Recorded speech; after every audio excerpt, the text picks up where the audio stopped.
স্বাগত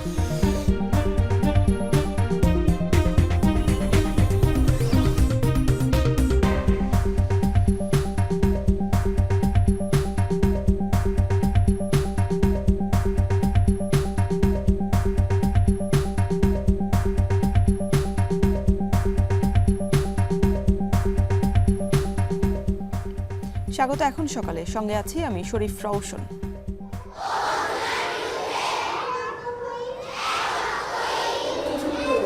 যে মুদ্রণ প্রতিষ্ঠানগুলোতে আগামী বছরের নতুন পাঠ্য বই ছাপাতে চরম ব্যস্ত থাকার কথা, সেখানে এখন এভাবেই পিনপতন নীরবতা। এনসিটিবির যথাসময় বই দেওয়া একটা চ্যালেঞ্জ আছে, কিন্তু এই চ্যালেঞ্জ মোকাবিলার জন্য আমরা সহযোগিতা করতে চাই, বাট সহযোগিতার ক্ষেত্র তৈরি থাকতে হবে। অতি দ্রুত সকল ধরনের স্টেক হোল্ডারদের সাথে কথা বলে কুইক একটা সিদ্ধান্ত নিয়ে সেই অনুযায়ী বাস্তবায়ন করা। এটুকু এনশিওর করতে পারি যে জানুয়ারির 1 তারিখে শিক্ষার্থীরা বই পাবে। অষ্টম শ্রেণী পর্যন্ত পরিমার্জন হচ্ছে নতুন শিক্ষাক্রম, আর নবম দশম শ্রেণীতে থাকছে পুরনো শিক্ষাক্রমই। ফিরছে বিভাগ বিভাজনও। তবে আগামী বছর দশম শ্রেণীর শিক্ষার্থীরা পড়াশোনা করবে পুরনো শিক্ষাক্রমের সংক্ষিপ্ত সিলেবাসে। শিগগিরই জারি হবে পরিপত্র। এখন সকালে এনে থাকছে বিশেষ প্রতিবেদন।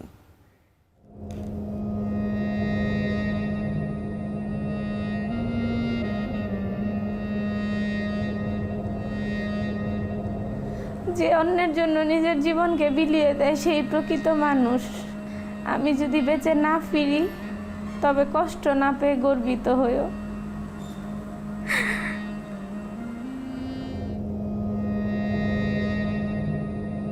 এটা ওর বুক পকেটে ছিল, ওকে গুলিটা এখানে করছে, এখান দিয়ে বের হয়ে গেছে গুলিটা।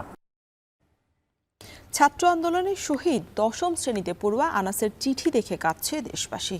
5 আগস্ট শহীদ হওয়ার আকাঙ্ক্ষায় চিঠি রেখে বেরিয়ে পড়েন আনাস। বিশ্বাস করত দেশকে শৃঙ্খল মুক্ত করতে মৃত্যুই সর্বশ্রেষ্ঠ। এখন সকালে এ নিয়ে থাকছে বিস্তারিত। তবে শুরুতেই শিক্ষাক্রম ও পাঠ্যপুস্তক মুদ্রণ প্রসঙ্গ। আসছে 2025 শিক্ষাবর্ষে পুরনো শিক্ষাক্রমের আলোকেই ছাপা হবে নবম দশম শ্রেণীর পাঠ্য বই। তবে নানা অসঙ্গতির সংস্কার ও পরিমার্জন করে নতুন শিক্ষাক্রমেই থাকছে অন্য সব শ্রেণীর বই। পরিবর্তন আসবে মূল্যায়ন পদ্ধতিতেও। একাধিক নির্ভরযোগ্য সূত্রে জানা গেছে এসব তথ্য। এদিকে 6টি শ্রেণীর বইয়ের টেন্ডার হয়ে গেলেও বই পরিমার্জনের কাজ চলায় শুরু করা যাচ্ছে না মুদ্রণ। এই কাজে বেশি দেরি করলে জানুয়ারির আগে সব বই মাঠ পর্যায়ে পৌঁছানো নিয়ে শঙ্কার কথা বলছে মুদ্রণ ব্যবসায়ীরা। তবে এনসিটিবি বলছে শিগগিরই জারি করা হবে পরিপত্র। আরো জানাচ্ছেন ফরহাদ বিন্ডুর। যে মুদ্রণ প্রতিষ্ঠানগুলোতে আগামী বছরের নতুন পাঠ্য বই ছাপাতে চরম ব্যস্ত থাকার কথা, সেখানে এখন এভাবেই পিনপতন নীরবতা। মুদ্রণ যন্ত্রের কোনো শব্দ নেই, বই বাধাইয়ের কোনো বালাই নেই শ্রমিকের ঘাম ঝরানো ব্যস্ততাও। জানার চেষ্টা করব 2025 সালের নতুন পাঠ্য বই ছাপানোর প্রক্রিয়া এখন কোন পর্যায়ে আছে, আর নতুন শিক্ষাক্রম নাকি পুরনো শিক্ষাক্রমের বই ছাপানো হবে, জানবো সেটিও। ছাত্র জনতার আন্দোলনের মুখে আওয়ামী লীগ সরকারের পতনে প্রশাসনিক সংস্কারের আকাঙ্ক্ষায় যখন চলছে নানা রদবদল, তখন সংস্কারের ঢেউ লেগেছে শিক্ষাতেও। 2023 সাল থেকে বাস্তবায়ন শুরু হওয়া নতুন শিক্ষাক্রমের মূল্যায়ন পদ্ধতি সহ নানা অসঙ্গতি নিয়ে আলোচনা সমালোচনা তুঙ্গে শুরু থেকেই। একাধিক নির্ভরযোগ্য সূত্র থেকে জানা গেছে নতুন শিক্ষাক্রমের পাঠ্য বইয়ের ছবি ও বিষয়বস্তু সহ যেসব সমস্যা আছে তা পরিমার্জন শেষে পাণ্ডুলিপি শিগগিরই মুদ্রণে পাঠানো হবে। তবে এর আওতায় থাকবে না নবম দশম শ্রেণী। পাঠ্যপুস্তক বোর্ডের একাধিক কর্মকর্তা জানিয়েছেন, নবম দশম শ্রেণীর জন্য পুরনো শিক্ষাক্রমেই পাঠ্য বই ছাপানো হবে। থাকবে বিজ্ঞান, মানবিক ও ব্যবসায় শিক্ষা বিভাগও। চলতি শিক্ষাবর্ষে যারা নবম শ্রেণীতে বিভাগহীন নতুন শিক্ষাক্রমের বই পড়ছে, আগামী বছর দশম শ্রেণীতে তাদের পুরনো শিক্ষাক্রমের বই দেওয়া হবে। 2026 সালে তাদের এসএসসি ও সমমানের পরীক্ষা নেওয়া হবে সংক্ষিপ্ত সিলেবাসে। চলতি শিক্ষাবর্ষে প্রাথমিক ও মাধ্যমিকের 3,81 লাখের বেশি শিক্ষার্থীর মাঝে প্রায় 31 কোটি বিনামূল্যের পাঠ্য বই বিতরণ করে সরকার, যেখানে খরচ প্রায় 1200 কোটি টাকা। 2025 সালের জন্য প্রায় 35 কোটি পাঠ্য বই বিতরণের লক্ষ্য, যেখানে 1400 কোটি টাকার বেশি ব্যয় করতে হবে সরকারকে।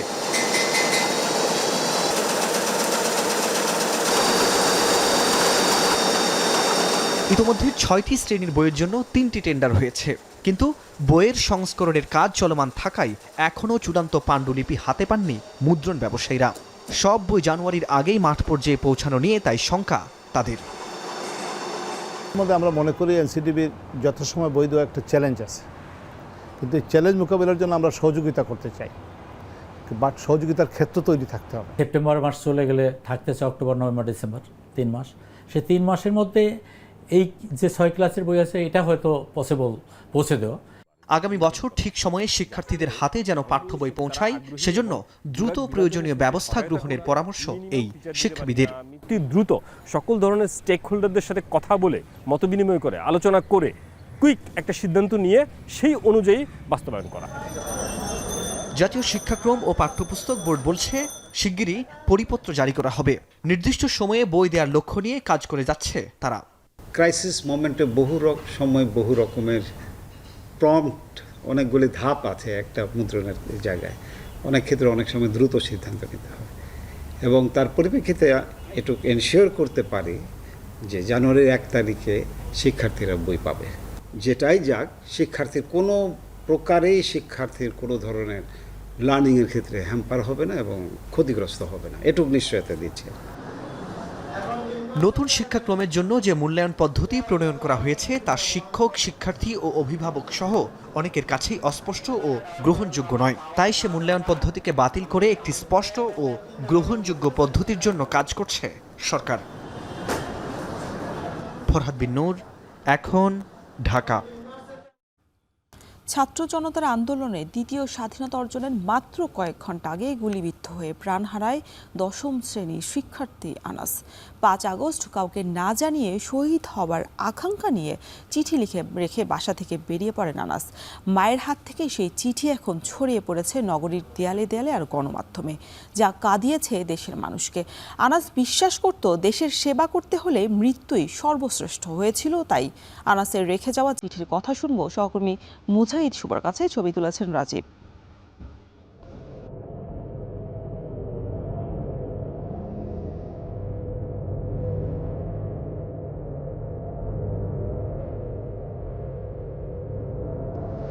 যে অন্যের জন্য নিজের জীবনকে বিলিয়ে দেয় সেই প্রকৃত মানুষ। আমি যদি বেঁচে না ফিরি তবে কষ্ট না পেয়ে গর্বিত হয়েও।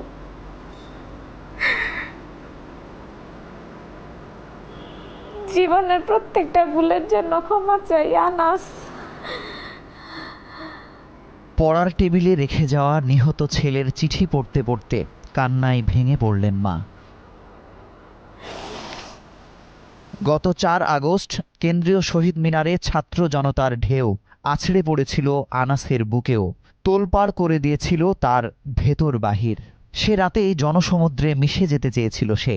বাবা মা রাজি না হয় পরদিন সকালে কাউকে না বলে দেশ বাঁচাতে বেরিয়ে পড়ে গেন্ডারিয়া আদর্শ একাডেমির ছাত্র শাহরিয়ার খান আনাস। রাজধানীর চানখারপোলে পুলিশের গুলিতে লুটিয়ে পড়া আনাস শহীদ মিনারে পৌঁছতে না পারলেও দেশবাসীকে এনে দিয়েছে দ্বিতীয় স্বাধীনতা। অনেক বড় হয়ে গেছে, আমি বুঝি নাই ভাই, আমি বুঝি নাই। কোনো মা কি চায় তার সন্তান শহীদ হয়ে আসুক আর সে গর্বিত হোক? এটা কোনো মা চায় না ভাই। জাতি তার নিজের দেশেই পরাধীন। পুলিশের গুলি খেয়ে ছেলের বীরের মতো মৃত্যুর ইচ্ছা এত দ্রুত পূরণ হয়ে যাবে ভাবতেও পারেননি বাবা। নানুর সাথে আইসা আপনার বিকালবেলা দেখা করে সাইকেল থেকে খুলে এটা নিয়ে গেছে। এটা ওর বুক পকেটে ছিল। ওকে গুলিটা এখানে করছে, এখান দিয়ে বের হয়ে গেছে, গুলিটা পিছন দিয়ে বের হয়ে গেছে।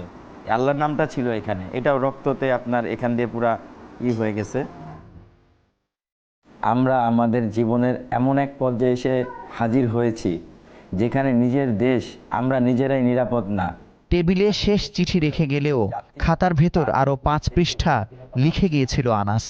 সেখানে উঠে আসে পুলিশের নির্বিচারে শিক্ষার্থীদের ওপর গুলি, অমানবিক নির্যাতন আর স্বৈরাচারের কবল থেকে দেশ বাঁচানোর তৃষ্ণা।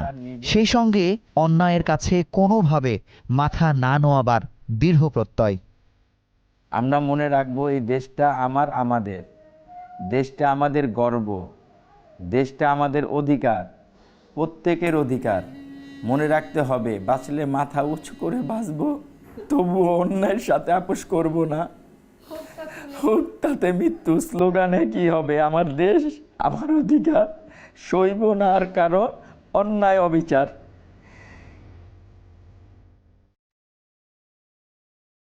দশম শ্রেণীর আনাসের নামে নামকরণ করা হয়েছে তার বাসা সংলগ্ন সড়কটি। বহুদিনের পরিচিত যে পথে সে হেঁটেছে লক্ষবার, সেই পথে তার জয়গানে আঁকা হয়েছে গ্রাফিতি। যার গুলিতে আনাস নিহত হয়েছে তাকে খুঁজে বের করে দৃষ্টান্তমূলক শাস্তি দাবি তার স্বজনদের। আনাসের জন্ম এই সড়কেই, কিন্তু আনাস জেনে যেতে পারল না যে তার নামে এই সড়কটা হয়েছে। এই দীননাথ সেন রোডটা যাতে শহীদ আনাস সড়ক হিসাবে ঘোষণা করা হয় রাষ্ট্রীয়ভাবে, এবং সমস্ত শহীদদের লিস্ট হোক এবং তাদেরকে রাষ্ট্রীয় মর্যাদা দান করা হোক, এটা আমার চাওয়া। আনাসের চিঠি আজ বিজয়ের সনদ হয়ে ফুটে উঠেছে দেয়ালে। এই দেশ আবারও কোনোদিন পথ হারালে, নতুন করে গুম খুন শুরু হলে বা দুর্নীতির সাগরে নিমজ্জিত হলে আনাসের চিঠির উদ্দেশ্যই ব্যর্থ হয়ে যাবে। এই বিজয় যেন কোনোভাবেই ভুলুণ্ঠিত না হয়, সেদিকে দৃষ্টি রাখার আহ্বান জানিয়েছেন আনাসের বাবা মা। মুজাহিদ শুভ, এখন, ঢাকা। বাণিজ্য বাড়ায় চীন থেকে চট্টগ্রাম বন্দরে সরাসরি পণ্য পরিবহনে আগ্রহ বাড়ছে শিপিং কোম্পানিগুলোর। এর আগে শুধু চীন থেকে আমদানি পণ্য পরিবহনে সরাসরি সার্ভিস চললেও এবার আসা যাওয়া দুপথেই এই সেবা চালু করছে সিঙ্গাপুরের জাহাজ company Pacific International Lines. China Chittagong Express নামে এই পরিষেবা চালু হবে আজ থেকেই। সেবার আওতায় চীনের নিংবো বন্দর থেকে সাংহাই শেকু বন্দর হয়ে চট্টগ্রামে ফিরবে জাহাজটি। ফিরতি পথে চট্টগ্রাম বন্দর থেকে রপ্তানি পণ্য নিয়ে সরাসরি নিংবো ও অপর দুটি বন্দরে যাবে জাহাজ। বন্দর ব্যবহারকারীদের মতে এ ধরনের সার্ভিস যত বেশি চালু হবে, পণ্য পরিবহনের খরচ ও সময় দুটোই কমবে। আরও জানাচ্ছেন হাজেরা শিউলি। এককভাবে বাংলাদেশের সবচেয়ে বড় বাণিজ্যিক অংশীদার, বিশ্বের দ্বিতীয় বৃহৎ অর্থনীতির দেশ চীন। দুই দেশের দ্বিপক্ষীয় বাণিজ্য 24 বিলিয়ন বা $2,400 কোটি। দেশের মোট আমদানি পণ্যের 1/4 আসে চীন থেকে। মূলত মূলধনী যন্ত্রপাতি, শিল্পের কাঁচামাল, ভোগ্যপণ্য, ইলেকট্রনিক ও প্রযুক্তি পণ্য, বিভিন্ন যন্ত্রাংশ সহ বেশিরভাগ পণ্যই চীন থেকে আমদানি করা হয়।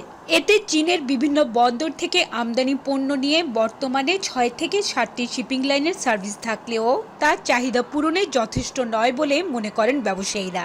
এই রুটে চাহিদা বাড়ায় চীন থেকে চট্টগ্রাম বন্দরে সরাসরি পণ্য পরিবহনে আগ্রহ বাড়ছে বিভিন্ন শিপিং কোম্পানির। এই তালিকায় সবশেষ যুক্ত হল সিঙ্গাপুরের জাহাজ company Pacific International Lines PIL। অন্যান্য জাহাজ কোম্পানি চীন থেকে সরাসরি আমদানি পণ্য নিয়ে এলেও ফিরতি পথে সেগুলো ট্রান্সশিপমেন্ট বন্দর সিঙ্গাপুর বা কলম্বো ঘুরে যায়। তবে PIL এর জাহাজগুলো আমদানি ও রফতানি দুটোই সরাসরি পরিবহন করবে। তাই এই রুটে সার্ভিস বাড়লে প্রতিযোগিতার কারণে পণ্য পরিবহন খরচ ও সময় দুটোই কমবে বলে মনে করেন ব্যবসায়ীরা। সরাসরি যদি আপনার শিপ যদি এভাবে যদি চলে এবং এটার যদি সংখ্যা বাড়ে, তাহলে আমরা দেখব সেখানে আপনার ফ্রেট কস্টটা কমে যাবে। এটা হলো ফাইন্যান্সিয়াল ইস্যু। ফাইন্যান্সিয়ালি যদি আমরা সেভ করতে পারি, এটা আমাদের জন্য বিশাল একটা প্রাপ্তি। এটা যত বেশি জাহাজ দেওয়া যাবে, এখন আপনি দেখবেন যে এই জাহাজ যেগুলো ইম্পোর্টের ক্ষেত্রে ফুল সে লোড অবস্থায় আসে, এটার খরচও কমবে। কারণ আপনি যদি ট্রান্সশিপমেন্ট পোর্ট হয়ে ঘুরে আসতে হয়, তখন সেটার সময় যেমন বেশি লাগে, সেই সাথে সাথে আপনার ফ্রেটও একটা ব্যাপার আছে। বেশিরভাগ শিল্পের কাঁচামাল চীন থেকে আসলেও বাংলাদেশ থেকে চীনের রফতানি কম থাকায় লোকসান এড়াতে একটি কনসোর্টিয়ামের অধীনে এই সেবা চালু করবে PIL। মাসে 3টি জাহাজ চীনের নিংবো বন্দর থেকে সাংহাই ও শেকু বন্দর হয়ে চট্টগ্রাম বন্দর রুটে পণ্য পরিবহন করবে। প্রয়োজনে ট্রিপ আরও বাড়তে পারে। এই সার্ভিস চালু হলে আমদানি রপ্তানিকারকরা উপকৃত হবে। যেখানে আগে সিঙ্গাপুর হয়ে চায়না যেতে একটা জাহাজের হয়তো 18-20 দিন সময় লাগতো, সেখানে এক্ষেত্রে মাত্র 10 দিনের মধ্যে ওরা কার্গো নিয়ে আসতে পারবে চায়না থেকে। টোটাল ওদের প্ল্যান অনুযায়ী হয়তো মাসে 3টা বা 4টা ভয়েস হতে পারে। গেল বছর চীন থেকে 2293 কোটি ডলারের পণ্য আমদানি করে বাংলাদেশ, বিপরীতে রপ্তানি করে মাত্র 68 কোটি ডলারের পণ্য। কম খরচে পণ্য রপ্তানিতে এই সেবা সহায়ক হবে বলে মনে করেন বন্দর ব্যবহারকারীরা। হাজিরা শিউলি, এখন চট্টগ্রাম। যশোরে পাটের বাম্পার ফলন হলেও পানির অভাবে জাগ দিতে পারছেন না জেলার অন্তত 20,000 চাষি। পর্যাপ্ত বৃষ্টি না হয় বর্ষা মৌসুমেও নদ নদী, খালবিল, পুকুর ও ডোবায় নেই পানি। এতে পাট জাগ দিতে গিয়ে বিপাকে পড়ছেন চাষিরা।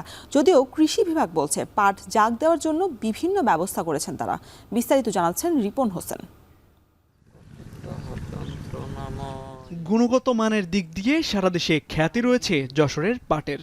তবে চলতি বছর পর্যাপ্ত বৃষ্টি না হওয়ায় ভোগান্তি বেড়েছে জেলার চাষিদের। সময় মতো পাট জাগ দিতে না পারায় আঁশের মান নিয়ে দুশ্চিন্তায় দিন কাটছে তাদের। এরই মধ্যে পাট কাটা শুরু হলেও পানির অভাবে জাগ দিতে পারছেন না কৃষকরা। ফলে খেতেই রোদে শুকিয়ে নষ্ট হচ্ছে ফসল। কেউ কেউ আবার বিভিন্ন পরিবহনে করে দূরের জলাশয়ে নিয়ে যাচ্ছেন জাগ দিতে। এতে বিঘা প্রতি অতিরিক্ত 4,000 টাকা খরচ বেড়েছে চাষিদের। গড় হিসেব করে শুধু আমরা কৃষকরা বেঁচে থাকার জন্য দুটো খড়ির দরকার, বান দিতে হবে, পটল লাগাতে হবে, লাউ লাগাতে হবে, বান দিতে হয়, পাটকাঠি লাগে। নিডনও আছে, সার মাটি আছে, এতে না আমাদের পড়বে না। স্যালোর পানি দিয়ে পাট জাগ দিতে আসছে, দিয়ে পানি কিনতে আসছে, দ্বিতীয় পাট আনতে প্রতি মেলা খরচ। পাটে যে খরচা তাতে 1 মণ পাট আপনার 4,000 টাকা নিচে পাট বিক্রি করলি জনের টাকা থাকবে না। এবার কষ্ট বেশি, সার অনেক বেশি দাম, বিভিন্ন কারণে কৃষকের লাভবান না পাট করে। কৃষকরা বলছেন গত বছর পাটের দাম ভালো হওয়ায় এবার পাটের আবাদ বেশি হয়েছে। তবে এবার পানি সংকটে বেড়েছে খরচ।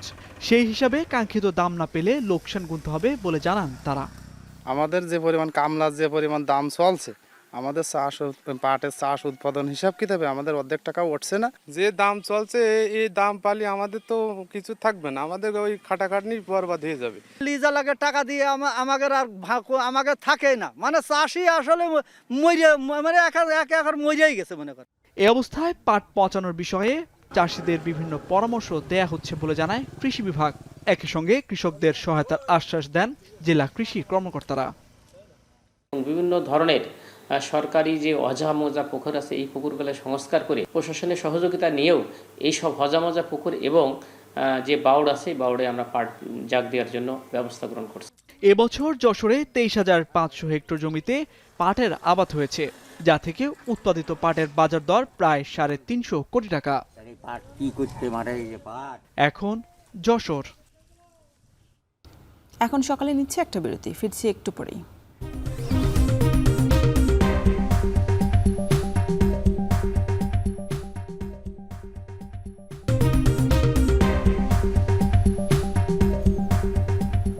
বিরতির পর ফিরে এলাম, দেখছেন এখন সকাল।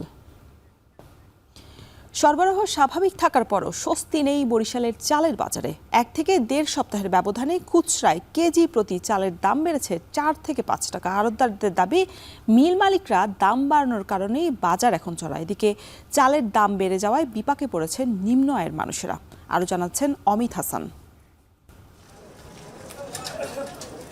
বরিশাল নগরীর ফরিয়াপট্টি এলাকা নগরীর সবচেয়ে বড় চালের পাইকারি বাজার এটি। এখানে বগুড়া, নাটোর, কুষ্টিয়া, ফরিদপুর, রংপুর, মাদারীপুর সহ দেশের বিভিন্ন স্থান থেকে চাল আসে।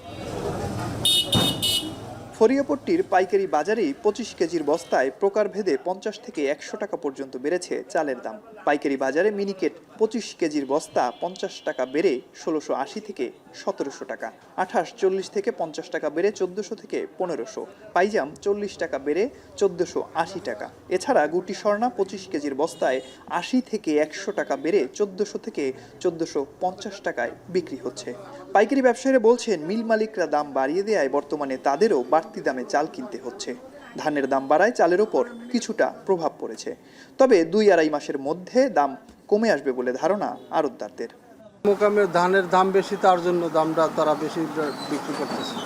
আমাকে তো হাতে আর কিছু নয়, আমরা যেরকমের কিনি সেই রকমের বিক্রি করি। বন্যার জন্য মানুষ তো মনে করে বাজার বাড়বে, কিন্তু বাজার সেটা বাড়বে না, কিন্তু মিল মালিকরা বাড়াইছে, আমাদের কাছে বাড়াবার কিছু নাই। মিল থেকে বলে যে ধানের দাম বেশি, ধান কিনতে পারি না, ধানের দাম বস্তায় মন কেহারা বলে 40-50 টাকা বেশি। বৈশাখে যে ধানটা উঠছে সেইটা এখন আমদানি কম, ধানের দাম কৃষক পর্যায়ে একটু বেশি, যেটা মিল মালিকরা একটু দাম বেশি দিয়ে কেনে, যেটা আমাদের সাথে আলোচনায় বাইরে আসছে, সেই কারণে একটু চালের দাম প্রকার ভেদে 10-20 টাকা বেশি।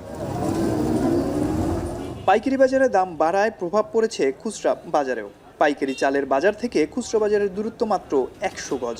এতে খুচরা বাজারে প্রকারভেদে কেজিতে 4 থেকে 5 টাকা পর্যন্ত বেড়েছে দাম। খুচরা বাজারে মিনিকেট চাল আগে যেখানে 70 টাকা ছিল তা এখন কেজিতে 5 টাকা বেড়ে 75, 28 বালাম 5 টাকা বেড়ে 60 থেকে 65, বুলেট 55 থেকে 60 টাকা। কেজিতে 3 টাকা বেড়ে চিকন স্বর্ণা বুলেট 53 টাকায় বিক্রি হচ্ছে। খুচরা ব্যবসায়ীরা বলছেন প্রতি বস্তা চাল তাদের 50 থেকে 100 টাকা বেশি দিয়ে কিনতে হচ্ছে, তাই দাম বাড়তি প্রভাব পড়েছে বেচা কেনাতেও।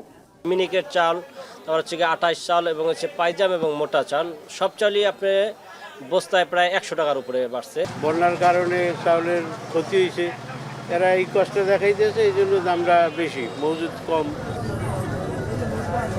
অন্যদিকে চালের বাজার বাড়তি থাকায় নাকাল সাধারণ ক্রেতারা। রাস্তায় চাঁদাবাজি কমেছে, সরবরাহ রয়েছে, তারপরেও কেন কমছে না চালের দাম বলে ক্ষোভ প্রকাশ করেছেন তারা। আগে বস্তা অনুযায়ী কিনতাম, এখন 5 কেজি 10 কেজি কিনতেই কষ্ট হয়। কোনো অনেকে তো চাঁদা দেওয়া লাগে না বা কোনো ব্যাট দেওয়া লাগে না, কোনো দেওয়া লাগে না, তো এখন চাউলের বাজার কমবে না কেন? এখন চাউলের বাজার বেশি থাকবে কেন? মনে করছিলাম যে ওই তত সরকার আইলে দাম কমবে, কিন্তু কোনোটাই দাম কমে নাই ভাই। আগের দামের চাইতে এই দামই আছে এখন। বরিশাল ফরিয়াপট্টি এলাকা ও বাজার রোডে চালের আড়ত রয়েছে প্রায় 35 থেকে 40টি, যেখান থেকেই বরিশালের বিভিন্ন জায়গায় খুচরা পর্যায়ের বাজারগুলোতে চাল সরবরাহ করা হয়ে থাকে। অমিত হাসান, এখন বরিশাল। এদিকে বরিশালের পাইকারি বাজারে বেড়েছে বেশিরভাগ সবজির দাম। সপ্তাহে ব্যবধানে কেজিতে 5 থেকে 15 টাকা বেড়েছে সবজির সব দাম। এদিকে ঝালকাঠিতে সরবরাহ কম থাকায় বেড়েছে মুরগি ও ডিমের দামও। মুরগি কেজিতে 10 থেকে 20 টাকা বাড়তি দামে বিক্রি হচ্ছে। এসব নিয়ে আরও বিস্তারিত জানাতে বরিশাল বহুমুখী সিটি পাইকারি কাঁচা বাজার থেকে যুক্ত হচ্ছেন সহকর্মী অমিত হাসান এবং ঝালকাঠি শহরের বড় বাজার থেকে যুক্ত হচ্ছেন আলামিন তালুকদার। শুরুতেই চলে যেতে চাই, বরিশালে অমিত হাসান আছেন। অমিত, বাজারে সবজির দাম এত বাড়তি দাম বিক্রি হওয়ার কারণ কি বলছেন ব্যবসায়ীরা?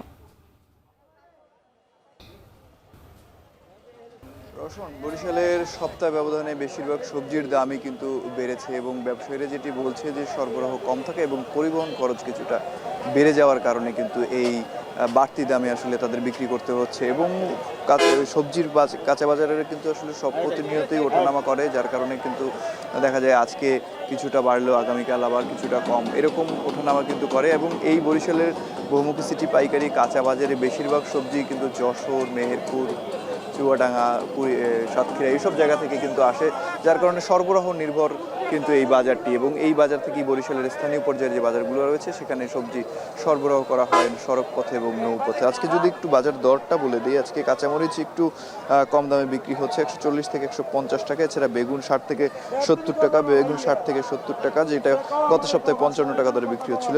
পেঁপের দাম কিছুটা কমেছে, 20 টাকা দরে বিক্রি হচ্ছে। কাঁকরোলের দাম বেড়েছে, 60 টাকা দরে বিক্রি হচ্ছে, গত সপ্তাহে 50 টাকা দরে বিক্রি হচ্ছিল। এছাড়া শসা 30, বরবটি 60, যেটি গত সপ্তাহেও দেখেছি আমরা 45 টাকায় বিক্রি হয়েছিল। এছাড়া লাউ আগের দামে বিক্রি হচ্ছে 40, কুমড়া 35 থেকে 48 টাকা, যেটি গত সপ্তাহে 22 থেকে 35 টাকা দরে বিক্রি হচ্ছিল। এছাড়া করলা 40 টাকা, ঢেঁড়স 25 টাকা, পটল 30 টাকা, কাঁচা কলা 40 টাকা দরে আজকে বাজারে বিক্রি হচ্ছে। তবে কাঁচামরিচের ঝাঁজ আজকে বাজারে কিছুটা কম দেখা যাচ্ছে, কিন্তু অন্যান্য যে সবজি রয়েছে সেগুলোর দাম কিন্তু আজকে বাজারে বেড়েছে বলেছেন ব্যবসায়ীরা। এবং এতে আসলে যারা খুচরা ক্রেতা রয়েছে তারা কিন্তু কিছুটা বিপাকে পড়ছেন, কারণ এই বাজার থেকে এই মুহূর্তে খুচরা যারা ক্রেতা রয়েছেন তারাই কিন্তু বাজার করছেন, এরপর তারা ভ্যানে কিংবা স্থানীয় পর্যায়ের যে বাজারগুলো রয়েছে সেখানে আসলে বিক্রি করতে নিয়ে যাচ্ছেন। এবং যারা খুচরা এবং যারা একদম সাধারণ ক্রেতা রয়েছেন তারা কিন্তু কিছুটা সমস্যায় পড়ছেন কেনাকাটা করতে, এবং হঠাৎ করে এই যে দামটা আসলে বৃদ্ধি পেয়েছে এই ক্ষেত্রে। তো বরিশালের কাঁচা বাজার থেকে এই ছিল আমার কাছে সর্বশেষ। এখন আমরা চলে যাব ঝালকাঠিতে, সেখানে রয়েছেন সহকর্মী আলামিন। আলামিন, একটু জানাবেন যে মুরগি এবং ডিমের দামের কিরকম রয়েছে আপনাদের ওখানের বাজার? অমিত, ধন্যবাদ। এখানে গেল 1 মাস ধরে, অর্থাৎ চলতি মাসের 5 তারিখের রাজনৈতিক পট পরিবর্তনের পর কিন্তু শিক্ষার্থী এবং প্রশাসনের পক্ষ থেকে বাজার মনিটরিং শুরু হয়েছিল। এরপর কিন্তু আসলে এই যে পোল্ট্রি মুরগি, এই মুরগির বাজারে কিছুটা স্বস্তি মিললেও চলতি সপ্তাহের শুরুতেই মুরগির দাম বাড়তে শুরু করেছে। আজকের বাজারে প্রতি কেজি মুরগিতে দাম বেড়েছে 10 থেকে 20 টাকা পর্যন্ত। আজকের বাজারে ব্রয়লার মুরগি বিক্রি হচ্ছে 170 টাকা কেজি দরে। এই মুরগি কিন্তু গেল সপ্তাহে বিক্রি হচ্ছে 160 টাকা কেজি দরে। এবং যে লেয়ার মুরগি রয়েছে, এই মুরগিটির সবচেয়ে দাম আসলে এখন সবচেয়ে বেশি এবং লেয়ার মুরগি সরবরাহ কম রয়েছে। আজকের বাজারে লেয়ার মুরগি বিক্রি হচ্ছে 140 টাকা, মাফ করবেন, আজকের বাজারে লেয়ার মুরগি বিক্রি হচ্ছে 340 টাকা কেজি দরে। এই মুরগি কিন্তু গেল সপ্তাহে বিক্রি হচ্ছে 320 টাকা কেজি দরে।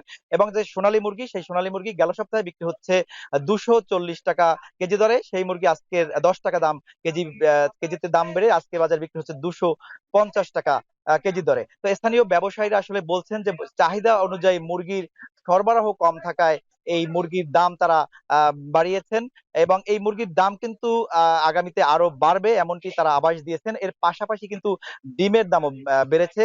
গেল সপ্তাহে প্রতি ডজন ডিম বিক্রি হয়েছে 138 টাকায় এবং এই অর্থাৎ 146 টাকা করে হালির মুরগির দাম বিক্রি হচ্ছে। সেই মুরগির 6 টাকা করে দাম বেড়েছে ডজন প্রতি। আজকের বাজারে প্রতি ডজন ডিমের দাম বেড়ে দাঁড়িয়েছে 144 টাকা। এটা কিন্তু পাইকারি দর এবং খুচরা বাজারে কিন্তু এই ডিম বিক্রি হচ্ছে প্রতি হালি ডিম 52 থেকে 55 টাকা, অর্থাৎ প্রতি ডজন ডিম বিক্রি হচ্ছে 156 থেকে 160 টাকা। তবে ডিম বিক্রেতারা বলছেন যে লেয়ার মুরগির দাম বৃদ্ধি পাওয়ার কারণে এবং লেয়ার মুরগি আপাতত বিক্রি না করার কারণে কিন্তু এই ডিমের দামও বেড়েছে। তবে এখন কিন্তু বাজারে আসলে মনিটরিং নাই, একটি হযবরল অবস্থা বিরাজ করছে। এ কারণেই কিন্তু ব্যবসায়ীরা যে যার মতো করে তারা এই মুরগি এবং ডিম বিক্রি করছে। তো আমার কাছে ঝালকাঠি থেকে এই ছিল বাজার পরিস্থিতি সবশেষ। বাজার পরিস্থিতির খবর জানাতে ঝালকাঠি ও বরিশাল থেকে যুক্ত ছিলেন সহকর্মীরা। চাহিদা অনুযায়ী সরবরাহ না থাকায় বরগুনায় ইলিশ সহ অন্যান্য সামুদ্রিক মাছের দাম বাড়তি। জেলেরা বলছেন বৈরী আবহাওয়ায় মাছ শিকার ব্যাহত হওয়া সহ নানা কারণে কমছে মাছ আহরণ। এ বিষয়ে আরো বিস্তারিত জানাতে বরগুনার পাইকারি মাছ বাজার থেকে যুক্ত হচ্ছেন সহকর্মী জিয়াদ মাহমুদ। জিয়াদ, সাগরের জেলেদের জালে কাঙ্ক্ষিত ইলিশ মিলছে না, শুধুই কি বৈরী আবহাওয়া নাকি অন্য কোনো কারণ আছে? রসল, আমি আপনাকে প্রথমেই জানিয়ে রাখি যে এখানে যে মাছের সরবরাহ, বিশেষ করে 65 দিনের নিষেধাজ্ঞা উঠে যাওয়ার পরে যে মাছের সরবরাহ থাকার কথা যে পরিমাণ, সে পরিমাণ কিন্তু কাঙ্ক্ষিত ইলিশ সহ অন্যান্য মাছের সরবরাহ আমরা স্থানীয় বাজারগুলো কিংবা মৎস্য অবতারণ কেন্দ্রে দেখছি না। এবং দামটি নিয়ে যে বিষয়টি বলা হচ্ছে সোশ্যাল মিডিয়ায়, বিশেষ করে আমরা দেখেছি যে ইলিশের দাম কমেছে। আসলে কি ইলিশের দাম কমেছে? সেটি কি সাধারণ মানুষের ক্রয়সীমার নাগালের মধ্যে রয়েছে? আমরা 65 দিনের নিষেধাজ্ঞা উঠে যাওয়ার পরের থেকেই আমরা বাজার পর্যবেক্ষণ করে দেখছি যে প্রতি কেজি ইলিশ যেগুলো 1 কেজি ওজনের, সেগুলো বিক্রি করা হচ্ছে 1500, 1600 কিংবা 1700 টাকার মধ্যেই দামটি আটকে রয়েছে, যেটি সাধারণ মানুষের কিংবা একজন প্রথম শ্রেণীর কর্মকর্তাকেও সেই ইলিশ কিন্তু মাসে 3 দিন খেতে হলে তার অন্যান্য খরচের হিসাবে লাগাম টানতে হচ্ছে। আমরা এবং জেলেদের সাথেও কথা বলেছি, জেলেরা জানিয়েছে যে 65 দিনের নিষেধাজ্ঞার উঠে যাওয়ার পরে দফায় দফায় বৈরী আবহাওয়া এবং নানাবিধ কারণে, বিশেষ করে তারা বর্তমানে একটি বিষয়কে উল্লেখ করেছেন যে ভারতীয় জেলেরা বাংলাদেশের সমুদ্র সীমায় ঢুকে তারা নির্বিচারে ট্রলিং ট্রলার ব্যবহার করে ইলিশ শিকার করে নিয়ে যাচ্ছে এবং রাতের আধারে তারা ট্রলারের বাতি নিভিয়ে বাংলাদেশি জেলেদের জাল কেটে নিয়ে যাচ্ছে বলে অভিযোগ করেছেন তারা। এর ফলে কিন্তু কাঙ্ক্ষিত ইলিশের দেখা মিলছে না যে সব সমুদ্রগামী জেলেরা মাছ শিকার করতে যাচ্ছেন তাদের জালেও। এবং আরো একটি বিষয় রয়েছে, বরগুনার বড় বড় 3টি নদী, পায়রা, বিষখালী, বলেশ্বর, যে নদীতে আগে যেখানে ঝাঁকে ঝাঁকে ইলিশ মিলতো জেলেদের জালে, সেখানেও কিন্তু কাঙ্ক্ষিত ইলিশের দেখা মিলছে না। এর কারণ হিসেবে তারা বলছেন যে নদীগুলোতে চর পড়ে যাওয়া ইলিশের যে গতিপথ, সেই গতিপথে বাধার সৃষ্টি হচ্ছে। এর ফলে কিন্তু এই যে নদীগুলো ব্যবহার করলে ইলিশ মাইগ্রেটর রুট হিসেবে ব্যবহার করতে ইলিশ, সেই নদীগুলোতে কাঙ্ক্ষিত ইলিশের দেখা মিলছে না। আমরা আজকে সকালে বরগুনার পাথরঘাটা মৎস্য অবতারণ কেন্দ্রে ইলিশের দাম দর জেনেছি, সেটি আপনাকে এখন জানিয়ে রাখি যে প্রতি মন ইলিশ যেগুলোর ওজন 1 কেজির উপরে, সেগুলো বিক্রি করা হচ্ছে 70,000 টাকা সমুদ্রের ইলিশের ক্ষেত্রে। তবে নদীর ইলিশের ক্ষেত্রে সেই প্রতি মন ইলিশ বিক্রি করা হচ্ছে 80,000 টাকা। দেখা যাচ্ছে যে প্রতি মন ইলিশের ক্ষেত্রে সমুদ্রের ইলিশের থেকে নদীর ইলিশের দাম 8 থেকে 10,000 টাকা বেশি বলে জানিয়েছে সেখানকার মৎস্য ব্যবসায়ীরা। এবং মাঝারি আকৃতির একটি ইলিশ বিক্রি করা হচ্ছে 64 থেকে 65,000 টাকা মন প্রতি এবং ছোট ইলিশগুলো বিক্রি করা হচ্ছে 54 থেকে 55,000 টাকা মন প্রতি। এবং স্থানীয় বাজারগুলোতে আমরা দেখেছি যে সেখানেও ইলিশের বড় আকৃতির ইলিশগুলো বিক্রি করা হচ্ছে 1500 থেকে 1600 টাকা এবং মাঝারি আকৃতি ইলিশ বিক্রি করা হচ্ছে 1200 থেকে 1300 টাকা দর। এবং অন্যান্য মাছের ক্ষেত্রেও আমরা দেখেছি যে সামুদ্রিক মাছের উপস্থিতি তুলনামূলক কম, তবে চাষের মাছের কিছুটা দাম কমেছে। চাষের মাছের ক্ষেত্রে আমরা দেখেছি পাঙাশ কিংবা সিলভার কাপ কিংবা মিরর কাপ প্রতি কেজি বিক্রি করা হচ্ছে 150 থেকে 160 টাকার মধ্যে বিক্রি করা হচ্ছে। তবে মৎস্য বিভাগ জানিয়েছে বৈরিতা কেটে গেলে যাকে যাকে ইলিশের দেখা মিলবে এবং তখন সরবরাহ বাড়ার দরুন দামও কিছুটা কমবে। এই ছিল বরগুনার পাইকারি মাছ বাজার থেকে আমার কাছে সবশেষ তথ্য। রওশন। বরগুনার সব ধরনের মাছের খবর জানাচ্ছিলেন সহকর্মী জিয়াদ মাহমুদ। এখন সকালে নিচ্ছি আরো একটা বিরতি, ফিরছে একটু পরেই।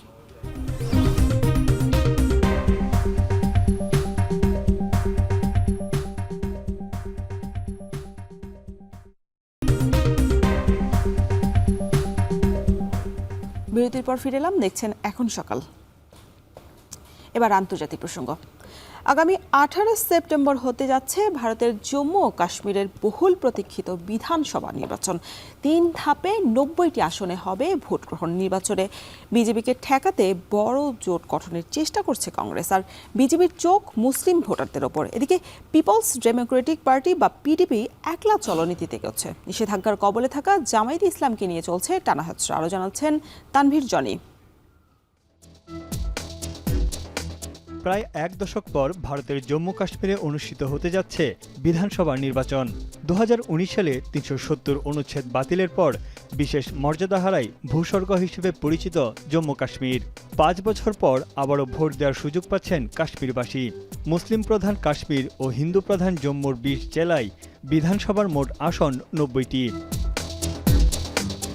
আগামী 18 ও 25 সেপ্টেম্বর এবং 1 অক্টোবর 3 ধাপে ভোট হবে ভূস্বর্গ খ্যাত এই উপত্যকায়। ফলাফল ঘোষণা হবে আগামী 4 অক্টোবর।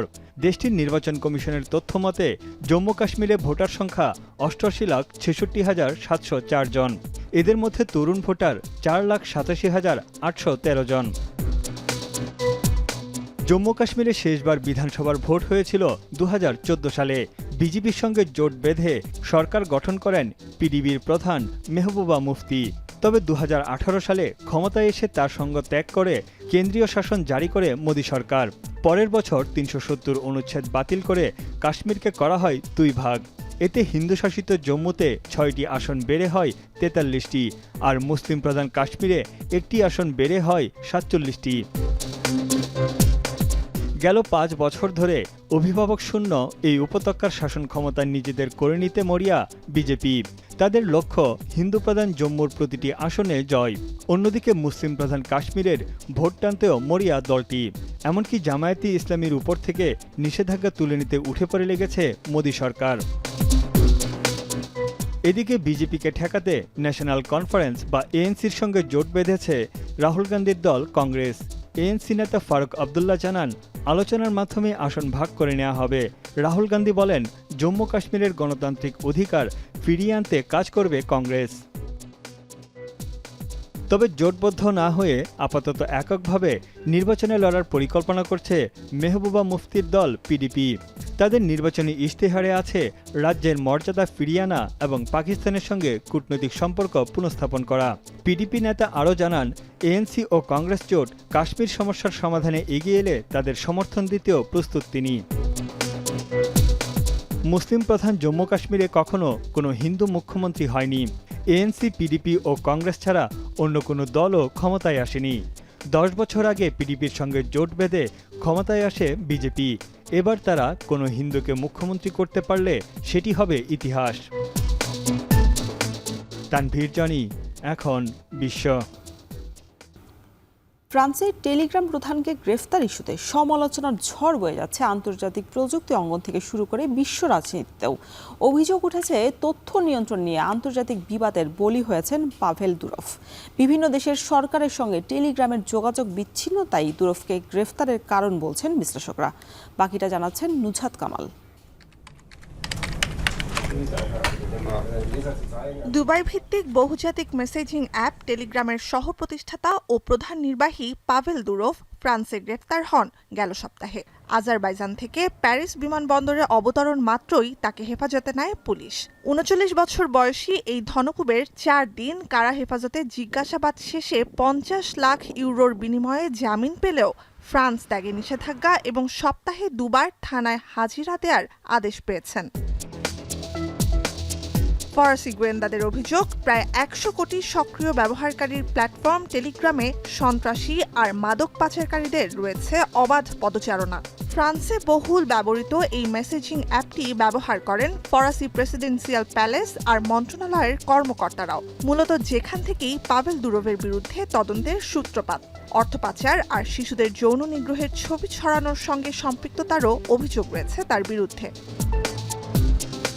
ফরাসি প্রশাসন বলছে, আইন অনুযায়ী এসব অপরাধী কার্যকলাপের তথ্য ও নথি কর্তৃপক্ষকে দেয়া বাধ্যতামূলক হলেও এতে রাজি হননি দুরভ।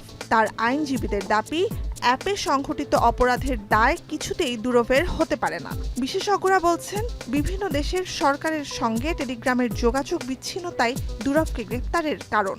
Telegram has famously not only just, not done a lot of this moderation, but they don't even engage with governments and law enforcement on it. And so they kind of, in my mind, they really push this to the edge of, the government feeling like they had no other way in which to try to hold them to account for what was happening.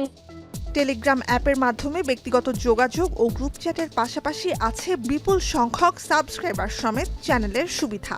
প্রধান প্রতিদ্বন্দ্বী যুক্তরাষ্ট্রভিত্তিক মেটার হোয়াটসঅ্যাপে একটি গ্রুপে সর্বোচ্চ ১০২৪ জন ব্যবহারকারী থাকতে পারলেও Telegram গ্রুপে এ সংখ্যা ২ লাখ। এতে ভুয়া তথ্য সহজে ছড়ায় বলে উদ্বেগ বিশেষজ্ঞদের। যদিও পাভেল দুরভের নিজ দেশের বাসিন্দাদের অভিযোগ, তথ্য নিয়ন্ত্রণ নিয়ে আন্তর্জাতিক বিবাদের বলি হয়েছেন এই উদ্যোক্তা। Будет должен отдать их нашим вражеским странам. То есть не отдав их в России, он отдаст их Европе. Сам телеграм-канал является относительно свободный канал, свободной платформой онлайн. С другой стороны, я понимаю, что какие-то вещи нужно контролироваться, наверное, там. জন্মসূত্রে রুশ, পাভেল দুরভের রয়েছে ফ্রান্স, সংযুক্ত আরব আমিরাত সহ 4টি দেশের নাগরিকত্ব।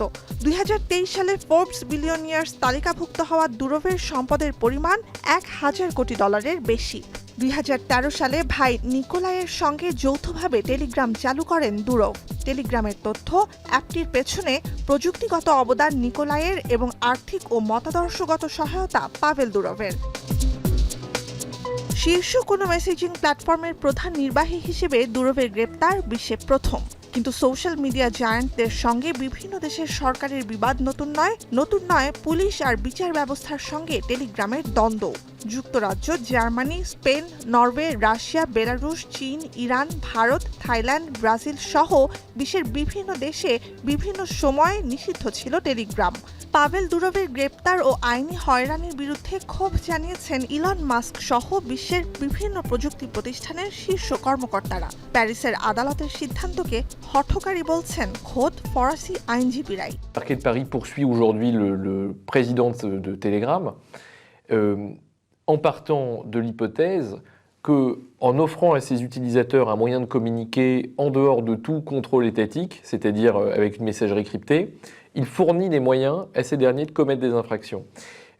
Moi, je pense personnellement que ce raisonnement est un petit peu rapide parce que টেলিগ্রামের আগে রাশিয়ার সর্ববৃহৎ সোশ্যাল নেটওয়ার্ক ভিকনটাক্তে প্রতিষ্ঠিত হয় দুরভের হাত ধরেই। 2011-12 সালে মস্কোতে গণতন্ত্রপন্থীদের গণবিক্ষোভকে কেন্দ্র করে রুশ সরকারের ব্যাপক দমনপীড়নের সময় চাপে পড়ে ভিকনটাক্তে।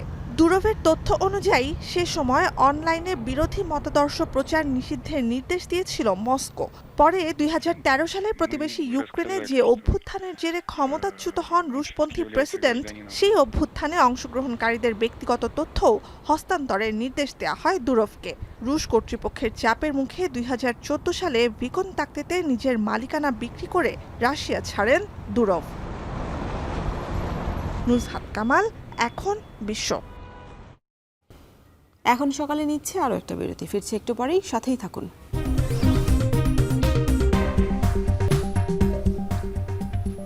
বিরতি থেকে ফিরে এলাম আবারও, দেখছেন এখন সকাল। এবার খেলার খবর। পরিবর্তনের ছোঁয়া লেগেছে ক্রিকেটাঙ্গনে। বিসিবির সভাপতি থেকে শুরু করে পরিচালক অনেক পদে এসেছে নতুন মুখ। শুধুমাত্র অবকাঠামো উন্নয়নের দিকে না ঝুঁকে ব্যক্তি স্বার্থ ও সিন্ডিকেটের বৃত্ত ভেঙে সামগ্রিক উন্নতি করাই এই পরিবর্তনের লক্ষ্য। তবে লক্ষ্য পূরণ কতটা সম্ভব হবে আর প্রতিবন্ধকতাই বা কতটুকু, তা জানার চেষ্টা করেছেন আরিফুল ইসলাম সাহাব। দেশে ক্ষমতার পট পরিবর্তনের সঙ্গে বদল ঘটছে ক্রিকেট অঙ্গনেও। আলোচনায় উঠে আসছে বিসিবির আর্থিক দুর্নীতি, প্রধান কোচ হাথুরুর বিদায় প্রসঙ্গ কিংবা পিচ কিউরেটর গামিনীর ভবিষ্যৎ। গুরুত্বপূর্ণ জায়গাগুলোতে পরিবর্তনের জন্য মুখিয়ে আছে সবাই। এরই মধ্যে ক্রিকেট বোর্ডের অনিয়মে কি পরিমাণ আর্থিক ক্ষতি হয়েছে তা খতিয়ে দেখার ঘোষণা দিয়েছেন নতুন বোর্ড সভাপতি। কিন্তু রাতারাতি সব অনিয়মের আমূল পরিবর্তন করা সম্ভব কি? 15 বছর ধরে ক্রিকেট বোর্ডের যে আর্থিক দুর্নীতিটা এমন একটা পর্যায়ে চলে গেছিল, এটা সহনীয় মাত্রা ছিল না, এবং এটার জন্য ক্রিকেট বোর্ডের কিছু পরিচালক এবং আপনার সিও সরাসরি এতে সম্পৃক্ত। হাথুরু সিংহে থাকবেন নাকি যাবেন, নতুন সভাপতি আসার আগে থেকেই প্রসঙ্গটি ক্রিকেট পাড়ায় টপ অব দ্য চার্ট। এমনকি বিদায়ের ক্ষণ গুনছিলেন অনেকেই। চন্ডিকা হাথুরু সিংহে অধ্যায়ের ইতি টানা স্বেচ্ছাচারিতা হবে কিনা, অথবা হাথুরুর পারফেক্ট রিপ্লেসমেন্ট এই মুহূর্তে পাওয়া যাবে কিনা, সেটাও গুরুত্বপূর্ণ বিষয়। তবে ঠিকঠাক বিকল্প পেলেও হাথুরুকে যথাযথ বিদায় দেওয়ার জন্য বোর্ডকে গুনতে হবে অতিরিক্ত $৭৫,০০০ বা প্রায় ৯০ লাখ টাকা। চুক্তি থেকে একটা ক্লজ আছে যে আপনি 90 ডেজের যে টার্মিনেশন পিরিয়ড, তার আগে আপনি ওইটাকে আপনি ধরে জুড়ে নেন যে এখনই তাকে বিদায় করতে গেলে আপনার 3 মাসের তাকে বেতন দেওয়া লাগবে। তার রিপ্লেসমেন্টটা কি রেডি আছে কিনা আপনার? যদি তাদের রিপ্লেসমেন্ট থাকে তাহলে হয়তো $৭৫,০০০, দ্যাট মিনস হচ্ছে আপনার ৯০ লাখ টাকার মতো ক্রিকেট বোর্ডের বাড়তি খরচ হবে, তাতে আপত্তি নেই। পিচ কিউরেটর গামিনী সিলভাকে নিয়েও বিতর্ক আছে। তবে সবকিছু ছাপিয়ে সিনিয়র এই ক্রীড়া সাংবাদিকের কাছে প্রশ্ন ছিল দেশীয় পিচ কিউরেটর তৈরি করা সম্ভব কিনা। যারা সয়েল সায়েন্টিস্ট আছে বা সয়েল সায়েন্স থেকে পাশ করেছেন, এরা হচ্ছে আপনি যদিও ক্রিকেট মাঠের অভিজ্ঞতা কম, কিন্তু এরা কিন্তু মাঠের ক্লের গুণাগুণ যেটা আছে ল্যাবরেটরি টেস্টের, এগুলো ভালো বলতে পারেন। একটা মাটি দেখলে বলতে পারেন এই মাটিতে আপনি কত ডেপথে পানি পাওয়া যাবে, কোথায় আছে কি অবস্থানটা, এবং এদেরকে নিয়ে একটা গ্রুপ করতে যাচ্ছেন যার দিকে ট্রেন্ড আপ করে ভবিষ্যতে কিউরেটর তৈরি করা যাবে। ফুটবলে নারী সাফ এবং ছেলেদের অনূর্ধ্ব 20 চ্যাম্পিয়নশিপে গোলাম রাব্বানী ছোটন ও মারুফুল হকদের মতো দেশি কোচদের হাত ধরেই শিরোপা এসেছে বাংলাদেশের ঘরে। তাহলে ক্রিকেটে কেন দেশি কোচদেরকে প্রাধান্য দেওয়া হচ্ছে না? অবশ্যই এখন ক্রিকেট বোর্ডের ভেবে দেখা উচিত যে আমাদের স্থানীয় যে কোচ যারা আছেন তাদেরকে ইনভলভ করা যায় কিনা। আপনি জানেন আমাদের হাতে কিন্তু বেস্ট অপশন ছিল। আমরা আমিনুল ইসলাম বুলবুলের মতো একটা কোচ আমাদের হাতে ছিল, যিনি হচ্ছে আইসিসি এসিসিতে উনি লেভেল 3 কোচেস ট্রেনিং করান, মানে উনি কোচদের কোচ। এই যে আপনি যারা লেভেল 3 কোচের সার্টিফিকেট পায়, সেই সার্টিফিকেট এই নিতে হয় কিন্তু বুলবুলের কোচিংয়ে, তাই না? উনি কিন্তু তাদেরকে ট্রেন্ড আপ করেন। সুতরাং এখন সুযোগ ছিল বুলবুল ভাইকে এখানে অ্যাকোমোডেট করার। সংস্কার কিংবা পরিবর্তন চিরন্তন, ক্রীড়াঙ্গন বা ক্রিকেট বোর্ডও এর ব্যতিক্রম নয়। নতুন লক্ষ্য আর উদ্যম নিয়ে আবারও পথ চলা শুরু হয়েছে বিসিবির। এখন দেখার পালা সময়ের পরিক্রমায় নতুনের জয়গানে যাবতীয় অসঙ্গতিতে কতটা সঙ্গতি ফেরে। আরিফুল ইসলাম সাহাব, এখন। ক্রিকেট বোর্ডের দুর্নীতি কমিয়ে সঠিক ব্যবস্থাপনার আওতায় আনার প্রতিশ্রুতি দিয়েছেন বিসিবির নতুন অভিভাবক ফারুক আহমেদ। অন্যদিকে প্রথমবারের মতো জাতীয় দলের সাবেক অধিনায়ককে বিসিবির অভিভাবক হিসেবে পেয়ে সাবেক ও বর্তমান ক্রিকেটারদের প্রত্যাশাটাও খানিকটা বেশি। আরও জানাচ্ছেন ওয়াসিউল হক পান্থ। হবে এই সিস্টেমটাকে রিবিল্ড করা। বিসিবি প্রধানের দায়িত্ব নিয়েই গঠনতন্ত্র সংশোধনের আভাস দিয়েছিলেন ফারুক আহমেদ। আর এই সাবেক ক্রিকেটার চেয়ারে বসবার পরেই তাকে ক্রিকেটের নতুন দিনের দিশারি ভাবছেন সাবেক ক্রিকেটাররা। সাবেক ও বর্তমান ক্রিকেটারদের আশা নতুন সভাপতির হাত ধরে বিসিবি আক্ষরিক অর্থেই কার্যকর সংগঠনে রূপ নেবে। ফারুক ভাই প্রেসিডেন্ট হয়েছে, আমি ওই জায়গায় চাবো যে পলিসি মেকিং, যে আমাদের পলিসিটা কি প্রফেশনাল পলিসি মেকিং, যেগুলো নোংরামি হয়েছে, সেকেন্ড ডিভিশন বলেন, থার্ড ডিভিশন বলেন, ফোর্থ ডিভিশন বলেন, কোয়ালিফাই রাউন্ড বলেন, তো ওই জায়গায় বা প্রিমিয়ার লিগেও বলেন, তো ওই একটা জায়গায় আমি এই পলিসিতে যখন চেঞ্জ হবে তখন অটোমেটিক ওইগুলো ঠিক হয়ে যাবে। গেল কয়েক বছরে ক্রিকেট বোর্ডের পরিচালনা পর্ষদ ব্যবসায়ী ও রাজনৈতিক ব্যক্তিদের কাছে কুক্ষিগত ছিল। সেখানে নির্বাচনে অর্থ ও ক্ষমতার দাপটে কাউন্সিলরদের প্রভাবিত করার অভিযোগও ছিল ওপেন সিক্রেট। এখন আশা নির্বাচনে ভোটাধিকার পাবেন জাতীয় দলকে প্রতিনিধিত্ব করা সকল ক্রিকেটার। পরিবর্তন চান নির্বাচন প্রক্রিয়ায়ও। এখানে একটা মজার ব্যাপার কি জানেন, যে ক্রিকেট বোর্ডে যে 5 জন ক্যাপ্টেনদেরকে রাখা হয়েছে কনস্টিটিউশন অনুযায়ী, তার মধ্যে আমিও একজন আছি। তারা কি, আমরা বোর্ডের কাউন্সিলর থাকবো, আমরা ভোট দিতে পারবো, কিন্তু আমরা নির্বাচন করতে পারবো না। এটা তো আমার ফান্ডামেন্টাল রাইটকে খর্ব করা হয়েছে, আমার ফান্ডামেন্টাল রাইট।